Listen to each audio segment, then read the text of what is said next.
SSC CGL के previous year question का ये लेक्चर नंबर 2 है। तो आइए हम स्टार्ट करते हैं। और इसके पहले आप अगर मेरे चैनल को सब्सक्राइब नहीं किए हैं तो सब्सक्राइब जरूर कर लें। आइए स्टार्ट करते हैं। एक नंबर पहला प्रश्न है कि 19वीं शताब्दी के पूर्वार्ध में किसने खोज की कि प्रत्येक रासायनिक तत्व एक अद्वितीय प्रकार के परमाणु से बना होता है और वे परमाणु अपने द्रव्यमान के अनुसार भिन्न होते हैं। तो ये जॉन डाल्टन थे। आइए पहले कुछ बेसिक जान लेते हैं, जैसे एंटोनी लेवोजियर के बारे में। इन्होंने रासायनिक संयोजन के 2 महत्वपूर्ण नियम दिए। इनका पहला नियम है द्रव्यमान संरक्षण का नियम।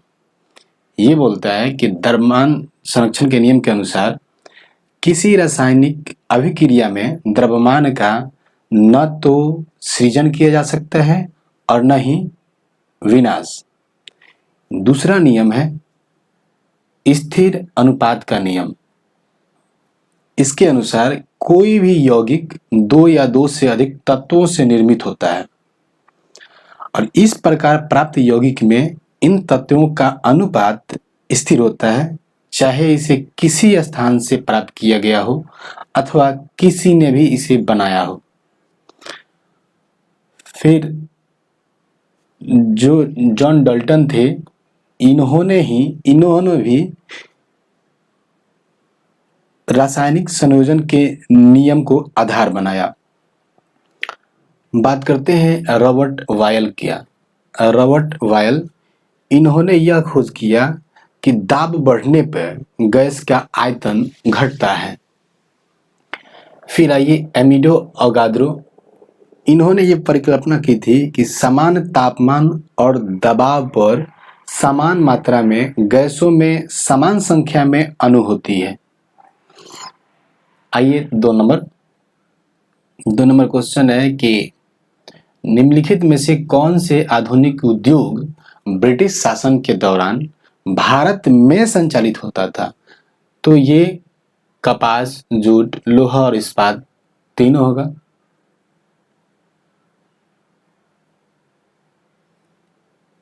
तीन नंबर, सम्राट अशोक ने अपने राज्याभिषेक के कितने वर्ष बाद कलिंग पर विजय प्राप्त की।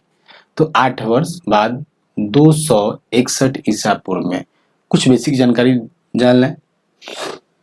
मौर्य वंश के संस्थापक चंद्रगुप्त मौर्य थे, जो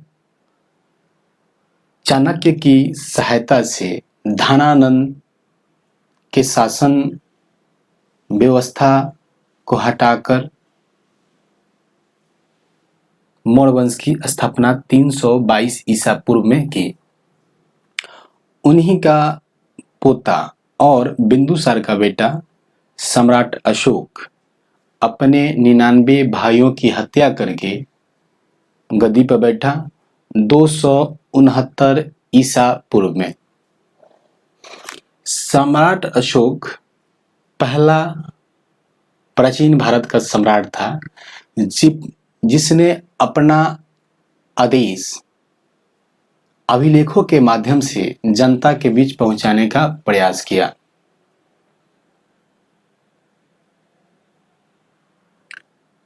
चार नंबर प्रश्न, एक तरफ तो रोग दिया गया है और उससे संबंधित हार्मोन या ग्रंथि दिया गया है। एडिशन रोग किस हार्मोन में कमी या वृद्धि के कारण होता है। तो ये अधिवृक्क ग्रंथि। हाशिमोटो रोग अवटु ग्रंथि। एक्रोमिगेली रोग ये बृहदी हार्मोन से होता है। सियाध रोग वैसोप्रेसिन हार्मोन या ग्रंथि से होता है। 5 नंबर, ये करंट का क्वेश्चन है। 6 नंबर, एक तरफ तो आपका भौतिक गुणधर्म दिया गया है और उसका इकाई दिया गया है। जैसे विद्युत धारा का इकाई कौन है। तो विद्युत धारा का इकाई हम सभी जानते हैं एम्पियर होता है। वोल्टेज का इकाई क्या है? तो वोल्ट होता है। धारिता, धारिता की इकाई क्या होती है? तो फैराडे, सभी जानते हैं फैराडे मापते हैं। चुंबकीय क्षेत्र का इकाई टेस्ला होता है।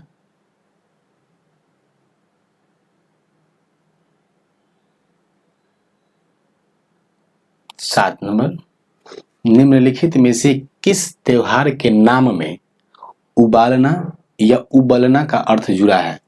तो ये पोंगल त्योहार है, इसी से ये उबलना अर्थ जुड़ा हुआ है। आइए जानते हैं ओणम त्योहार कहाँ मनाई जाती है? तो ये केरल का महत्वपूर्ण त्योहार है। बिहू असम का त्योहार है। पोंगल आंध्र प्रदेश में भी मनाई जाती है, बट ज्यादा फेमस तमिलनाडु में है, तो तमिलनाडु में मनाया जाता है। 8 नंबर, निम्नलिखित में से कौन सा बंदरगाह भारत के पश्चिमी तट पर स्थित नहीं है? तो देखिए हल्दिया जो है ये कलकत्ता में है, तो जाहिर है कि ये पश्चिम तट के पे तो है नहीं, इसलिए आंसर होगा कलकत्ता, हल्दिया।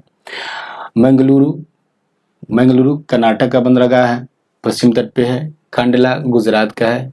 मर्मुगांव ये गोवा का बंदरगाह है, तो आंसर हमारा हो जाएगा हल्दिया। हिमालय के किस भाग में इसकी सबसे ऊंची पर्वत चोटी कंचनजंगा स्थित है? देखिए अब यहाँ आपको ऑप्शन के हिसाब से देखना पड़ेगा। जैसे बोला है कि सबसे ऊंची चोटी हिमालय की कंचनजंगा नहीं है, माउंट एवरेस्ट है, परंतु ऑप्शन के हिसाब से देखिए ये पूछ रहा है कि कंचनजंगा के बारे में। तो आप सब जानते हैं कि सिक्किम में कंचनजंगा है, तो क्या होगा? दार्जिलिंग और सिक्किम हिमालय।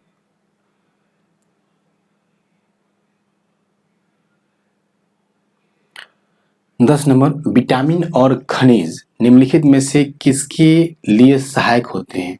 तो विटामिन और खनिज वो हमारे शरीर में उपापचयी अभिक्रियाएं जो होती है उसके लिए उपयोगी है और सहायक है। 11 नंबर पूछ रहा है कि निम्नलिखित में से यानी इनमें से कौन सा औषधि खनिज है? इसको अलग अलग तोड़िए, कौन सा औषधि खनिज पूछ रहा है जिससे सभी लोग नमक के रूप में जानते हैं और आमतौर पे ऐसी शुष्क जलवायु में बनता है जहां समुद्र का पानी वाष्पित होता है। तो एक तरफ बता दिया कि ये क्वेश्चन पूछ रहा है कि औषधि खनिज के बारे में, और ये इसकी स्थिति के बारे में बता रहा है, यानी उसका जलवायु कैसा होगा? शुष्क होगा, समुद्र के पानी से वाष्पित होता है। तो ये कौन है? हैलाइट है, हैलाइट। 12 नंबर प्रश्न कि 2019 में अंतर्राष्ट्रीय खगोलीय संघ द्वारा निम्नलिखित भारतीय संगीतकारों में से किसके नाम पर मंगल और बृहस्पति के बीच एक छोटे ग्रह का नाम रखा गया था? तो पंडित जसराज। आप सभी जानते हैं कि मंगल ग्रह और बृहस्पति ग्रह के बीच छोटे छोटे अनेकों क्षुद्र ग्रह पाए जाते हैं, उन्हीं में से एक क्षुद्र ग्रह का नाम पंडित जसराज के नाम पे रखा गया है। 13 नंबर बोल रहा है कि अलाउद्दीन खिलजी, खिलजी वंश का दूसरा महान शासक बोल सकते हैं, जिसका जो जलालुद्दीन खिलजी की हत्या करके 1296 में दिल्ली के गद्दी पर बैठा, उसी के शासनकाल के दौरान वस्त्र बाजार को किस रूप में जाना जाता है? तो अलाउद्दीन खिलजी ने दिल्ली में एक बाजार प्रणाली प्रारंभ किया जो बहुत ही फेमस हुआ। तो बाजार प्रणाली को बोलते थे मंडी। उसी बाजार में अलग अलग चीज, जैसे कि दासों के लिए अलग बाजार था, वस्त्रों के लिए अलग बाजार था, फिर घोड़ों के लिए अलग बाजार था। तो इसी में पूछ रहा है कि वस्त्र बाजार को क्या कहा जाता था? तो उसको कहा जाता था सराय ए अदल। इन बाजार जो बाजार था उसमें एक सहना ए मंडी नाम का अधीक्षक होता था। सहना ए मंडी सहना मंडी एक पद है, ये एक अधीक्षक होता था और इसका सहायता खुफिया अधिकारी करते थे, यानी बाजार में क्या हो रहा है उसको नियंत्रण करने के लिए। मुहियान शब्द किससे जुड़ा है? तो मुहियान ये गुप्त जासूस होते थे, उन्हीं से जुड़ा हुआ है। 14 नंबर पूछ रहा है कि 10,000 फीट की ऊंचाई से छलांग लगाने वाली भारतीय सेना की पहली महिला सैनिक स्काई ड्राइवर कौन है? तो वो है लांस नायक मंजू। ये करंट का क्वेश्चन है।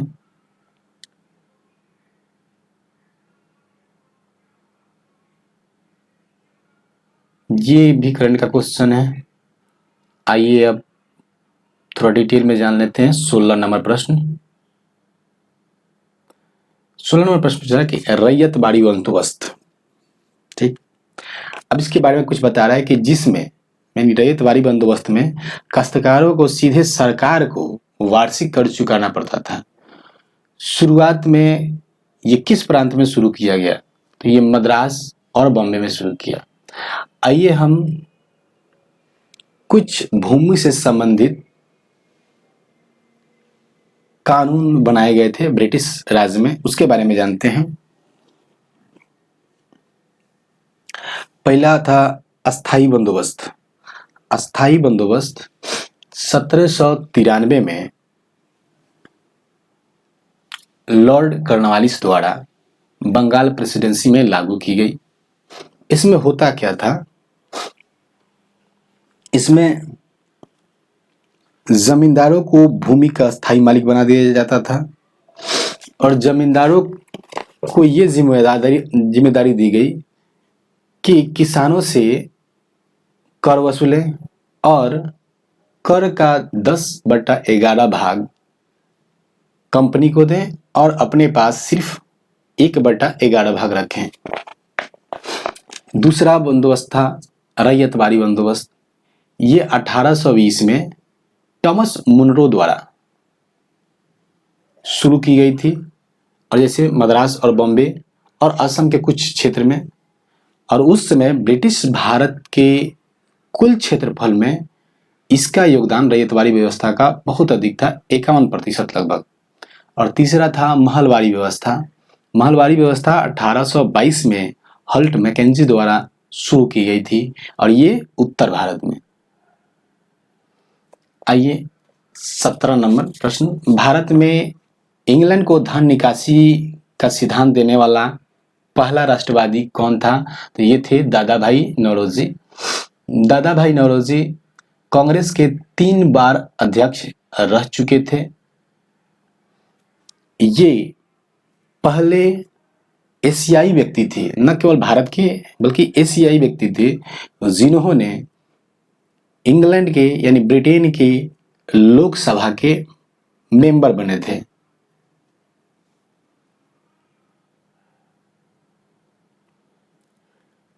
किस देश ने फीफा कप विश्व कप 2022 की मेजबानी की? तो आप सभी जानते हैं कतर, ये बीत चुका है।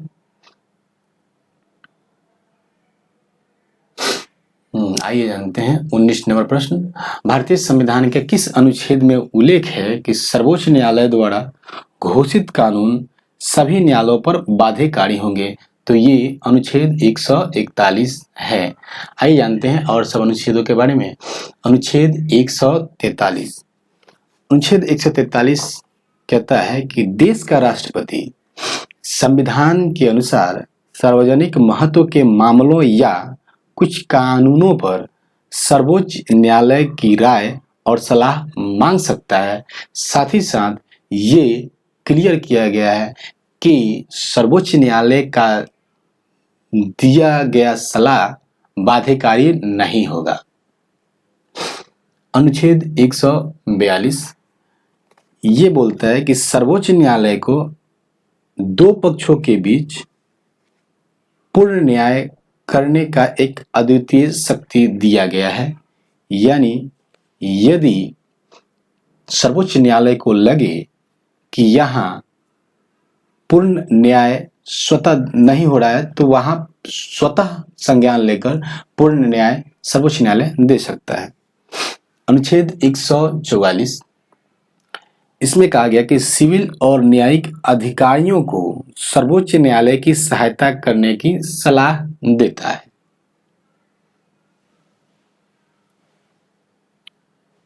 बीस नंबर पूछ रहा है कि भारतीय संविधान में मौलिक कर्तव्यों के अंतर्गत कौन है जो नहीं आता है। पहले तो बेसिक जान लें कि मूल संविधान में मौलिक कर्तव्यों का उल्लेख नहीं किया गया था।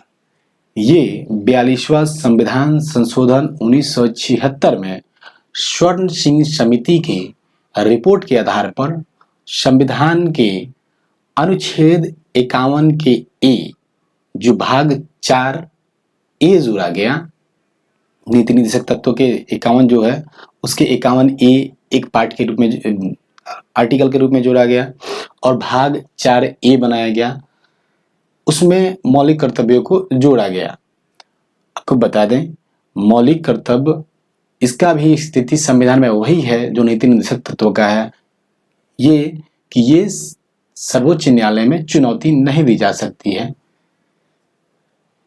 तो इसमें 11 प्रकार का मौलिक कर्तव्य जोड़ा गया है। तो पहले जैसे कि स्वतंत्रता के लिए राष्ट्रीय संघर्ष को प्रेरित करने वाले महान आदर्शों को संयोजना और उसका पालन करना बिल्कुल है। भारत की संप्रभुता, एकता और अखंडता को बनाए रखना और उसकी रक्षा करना, ये भी मौलिक कर्तव्य है।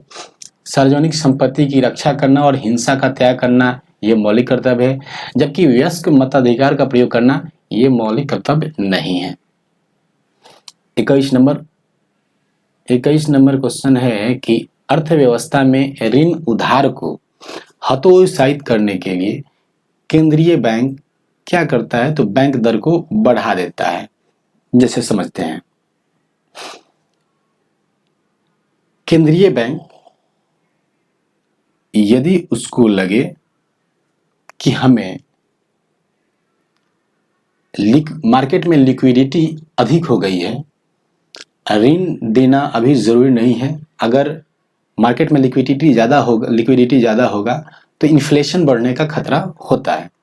तो क्या करता है केंद्रीय बैंक, क्या करती है कि जो बैंक का रेट है वो बढ़ा देती है। बैंक का रेट बढ़ेगा तो ऑब्वियसली कोई भी व्यक्ति या बैंक ऋण कम लेंगे।